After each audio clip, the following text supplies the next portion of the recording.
Hey, what's up everyone, it's Rami Noodles here, and I got to play Stars Reach for 2 whole hours as part of a pre-alpha NDA test that the devs at Playable Worlds put on. While I cannot show footage of what I played, the devs did give me permission to talk about it, so that's what I'm going to do.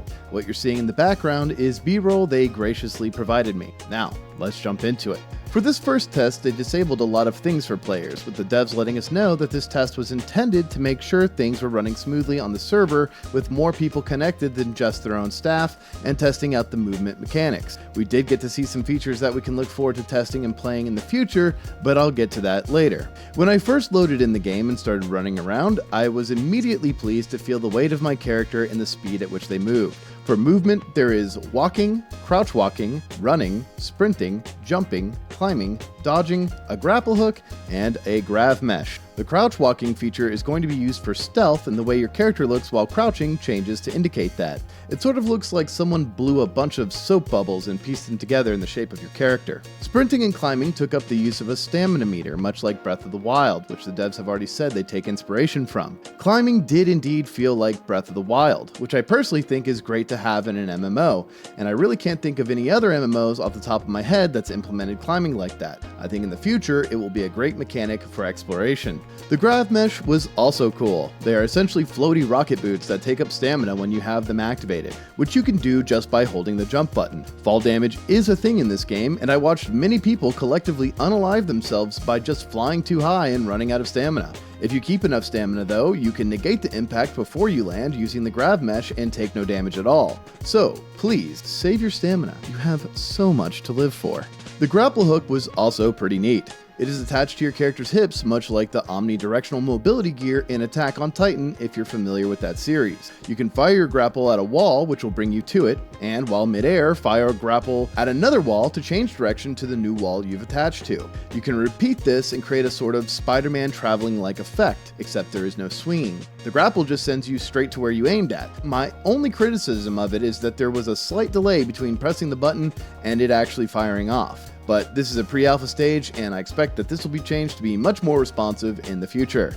There were actually quite a few bugs since it is indeed pre-alpha, but I'm not really going to go into those here, as judging a game that is literally pre-alpha based on bugs just seems like a silly way to go about things since, it's pre-alpha. I'll just say, bug-wise, there was nothing that really worried me. After about an hour and a half of letting us explore, move around, and get our bearings, Raph Koster, the CEO of Playable Worlds, rounded us up to demonstrate the game's mechanics in-game that we didn't have access to on our current player characters as testers. We gathered at the entrance of a cave and he led us inside to a wall, where he began to dig through with his laser cannon thingamajig. I'm not sure what they're called yet. After a bit of digging, it led us straight into a cenote. Now, I had never heard the word cenote before, but let me tell you, it's a cave-like pit with groundwater in it. It was really cool to see. After that, he started demonstrating how the world interacts chemically, where mixing certain chemicals will change them as you would expect it to in real life. At least to the point that it's fun to do that, as per their Q&A trailer. One of the things I thought was really cool was when Raph pointed his freeze ray at the water and created walkable ice terrain on top of the water's surface. I was the first to jump on it, and as soon as I did, I slipped right off. After a bit, the ice slowly despawned, which, at the time, I thought Raph was doing with some other tool. But when he was talking in the fireside chat afterwards, I found out that was not the case. The ice was actually just melting because the temperature was too warm for it to sustain its solid form.